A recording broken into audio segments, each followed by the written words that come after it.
સુરેન્દ્રનગરના લીંબડી અમદાવાદ હાઈવે ઉપર આવેલા જાખણ ગામના પાટિયા નજીક ખાનગી બસ પલટી ખાઈ જતા 40થી વધુ લોકોને ઈજા પહોંચી. લગ્નગાળો હોવાના પગલે ખાનગી બસ મારફતે પોરબંદરથી મધ્યપ્રદેશ 50 લોકો જતા હતા. તે દરમિયાન જાખણ ગામના પાટિયા નજીક બસ પલટી ખાઈ ગઈ.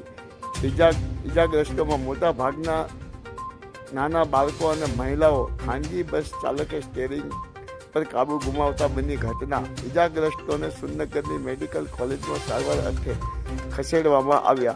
ઘટનાને લઈ નાયબ પોલીસ અધિક્ષક સહિત કાફલો ઘટના સ્થળે દોડી ગયો. માયાજાન ન્યૂઝ चैनल जयेश सुरेंद्र जी पुलिया पास से तो हमें बैठा चोटीला माया खाना वगैरह खाया. फिर गाड़ी इसमें अड़दक मावी ने पलटी खाई. कितने लोगों को ईजा है? ये होंगे 30-40 के 50 के आसपास होंगे. कहाँ जा रहे थे आप? सब एमपी जा रहे थे घर. क्या लेने जा रहे थे? अभी लगन वगैरह चल रहे हैं ना, इसलिए जा रहे थे हम. कितने लोग सवार थे गाड़ी में? कई 50 एक थे लगभग. ईजा कितने को सब हुई? छोटे बड़े से थे.